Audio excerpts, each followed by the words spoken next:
Good afternoon and welcome to this Tuesday, November 20th edition of Westman Newsline.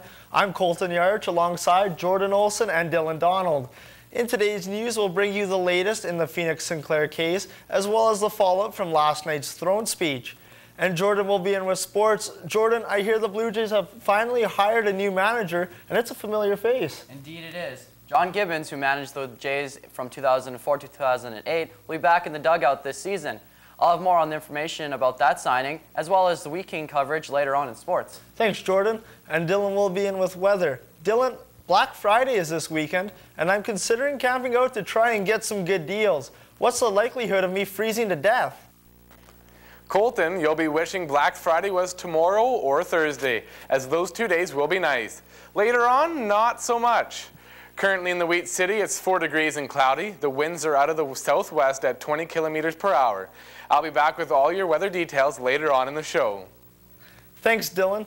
The Manitoba government's throne speech has set the stage for more red ink. Premier Greg Selinger has backed away from a promise to balance the budget by 2014 and says his government needs some wiggle room to deal with a soft global economy. The government has been running deficits since the 2009-2010 fiscal year, and Selinger won't say what the new target date is for a balanced budget. Opposition leader Brian Pallister says the government has never managed to control its spending, and the result is higher and higher debt. Pallister also says he expects the NDP will raise taxes again in the spring budget, following a series of tax hikes last spring on everything from insurance to gasoline. The Manitoba throne speech also contained several healthcare promises, including funding for 200 more personal care home beds. Premier Greg Selinger says there will also be money for extended hours for home care and extra money for medical practices that agree to take on new patients. As well, the province will upgrade 16 rural chemotherapy centers to provide full cancer care. A year after Phoenix Sinclair was taken from her parents by Child and Family Services, a child welfare worker signed a report saying she had no problem with the couple taking home a third newborn child. The worker was testifying yesterday at an inquiry into the death of 5-year-old Phoenix at the hands of her mother, Samantha Kematch, and her stepfather, Carl McKay. The worker signed off on Kematch and her then-husband, Stephen Sinclair, taking the baby home even though Phoenix was already in foster care and Kematch's 3-year-old son was a permanent ward of CFS. She told the inquiry she contacted Kematch's CFS worker and found CFS had no idea Kematch had been pregnant. It was the third time Kematch had concealed a pregnancy from the agency. 7 survivors of a fatal plane crash in northwestern Manitoba yesterday are in stable condition.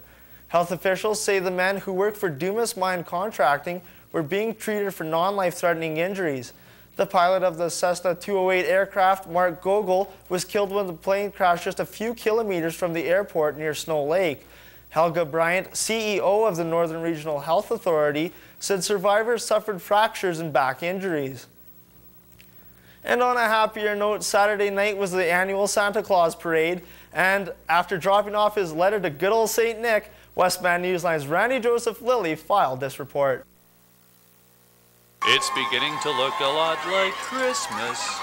In November, local charities, merchants, and schools will come together to bring smiles to children's faces all over the city with the wealth planning group Brandon Santa Parade.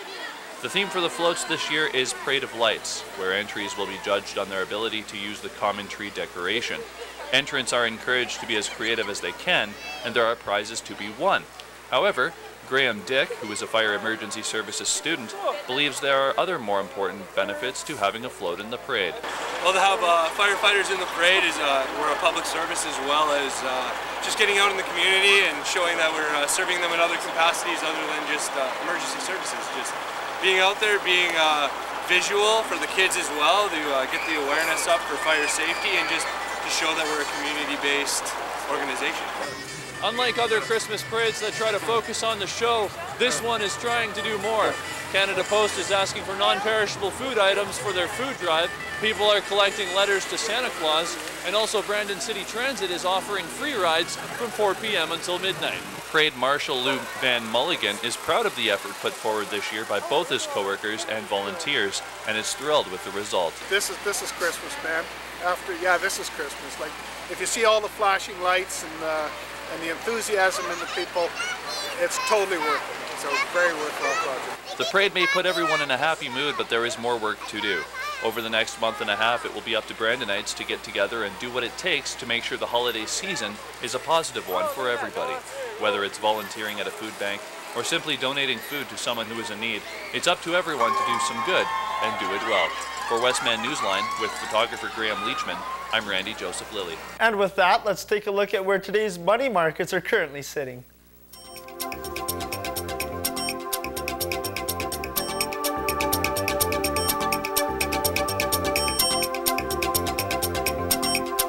Westman Newsline, produced by the IMA Media Production students of Assiniboine Community College.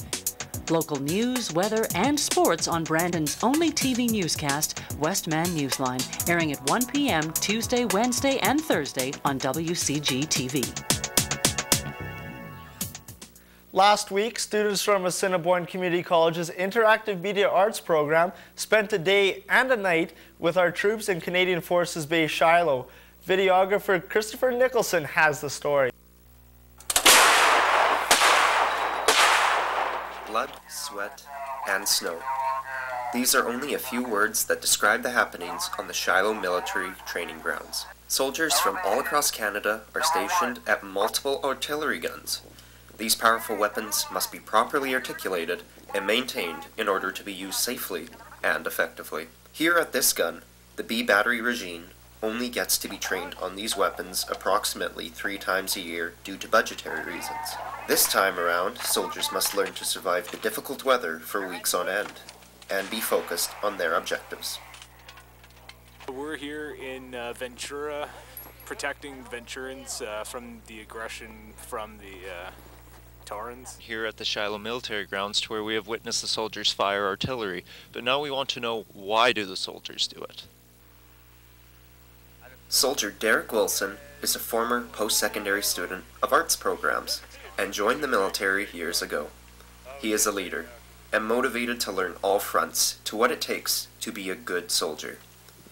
A young and collected man who decided to put his devotion to his country and its people. But why? The answer? Family. My family's got a history of military service. I've got my great-grandfather as well as his 7 sons all served throughout World War II, and he served throughout World War I as well.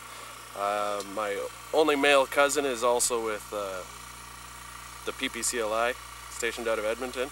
Decided to continue that tradition and try and help out people. With my detachment, I am the HLVW driver, so I am driving the 10-ton truck, which is towing the M777 howitzer. We commend Derek and all Canadian soldiers for being willed to help protect our country. With videography by Christopher Nicholson, this is Westman Newsline. Turning to international news now, more diplomats are heading to Gaza today in an attempt to broker a ceasefire between Israel and Hamas. The death toll in the 7-day exchange of rocket fire has risen to more than 100 killed in Gaza, with 3 deaths reported in Israel last week. Andrew Spencer has the story. Normal life is nearly ground to a halt in Gaza. Rockets continue to rain down on the Palestinian territory. The exchange of rocket fire between Israel and Hamas is in its 7th day.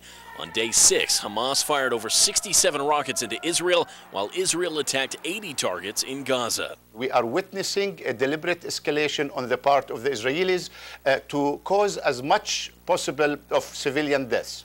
But Israel denies that charge. But no, of course we're not targeting civilians.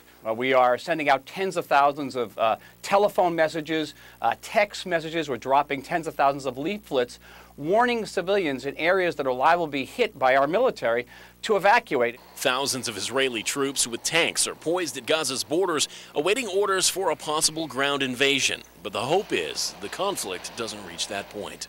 Israel has done a significant amount of damage to the capacity of Hamas and to their capability and to launch rocket attacks. But in the end, there's got to be a ceasefire. I mean, that's the key. A peace effort is underway to stop the violence. Egypt has been working to reinstate a ceasefire, and Arab League foreign ministers are visiting Gaza today. But Israel says any ceasefire that is agreed to must be permanent. There's no doubt that Hamas would agree to an immediate ceasefire, but it wouldn't mean anything because we'd have rockets on Israeli cities again next week or the week after. We want to know when this is over, that it's really over. I'm Andrew Spencer reporting. That's it for news, but stick around. Dylan's up next with Newsline weather.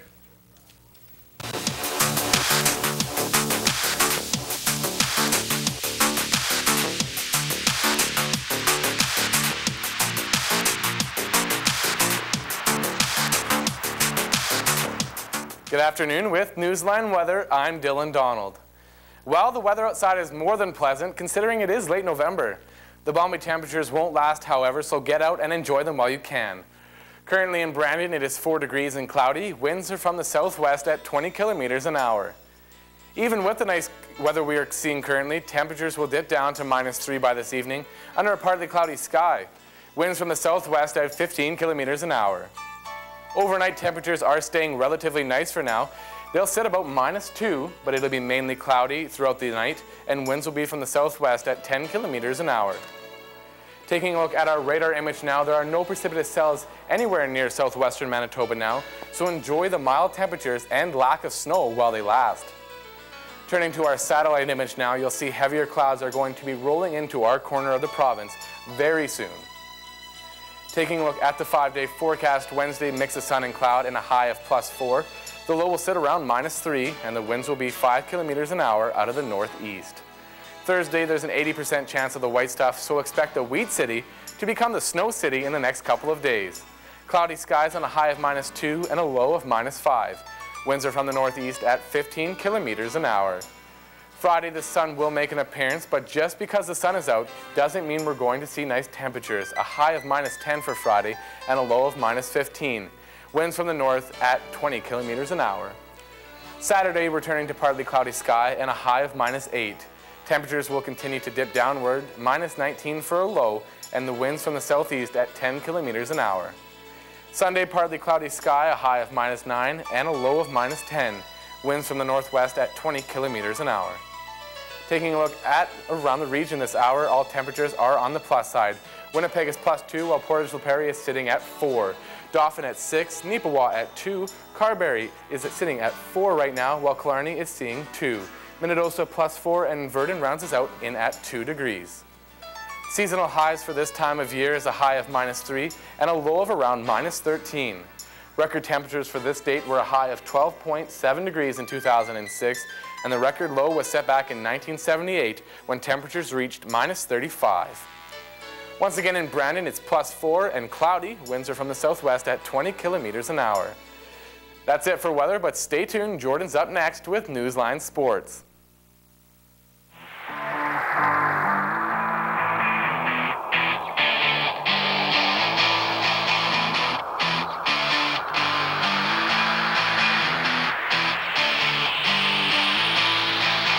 Good afternoon with Newsline Sports. I'm Jordan Olson. The Wheat Kings recovered after their 4-0 shutout loss to the Kootenay Ice Saturday with a 5-3 win over the Lethbridge Hurricanes on Sunday, ending a 4-game road trip losing streak. Although veteran forward Alessio Bertaggia was out with a back injury, they paired up John Quinville, Jace Harlick, and Tim McGauley for a third line that worked. Quinville gained an early lead with a goal halfway through the first and a 3-2 go-ahead goal in the second. Jack Palmer scored his first WHL goal on the power play when he put an Ayrton Nickel rebound into the open net. Chad Robinson added an empty netter, and Corbin Bowes made 39 saves. The Toronto Blue Jays have hired John Gibbons as their manager for a second time. 50-year-old Gibbons served as manager from 2004 to 2008. The Jays also completed a monster trade with Miami Marlins, where they acquired shortstop Jose Reyes, pitcher Mark Burley, and Josh Johnston, catcher John Buck, and outfielder Emilio Bonifacio, and they signed free agent Melky Cabrera. And Colton, that's it for sports. Thanks, Jordan, and thank you for watching. That's all the time we have for you today. Please join us again tomorrow for Westman Newsline.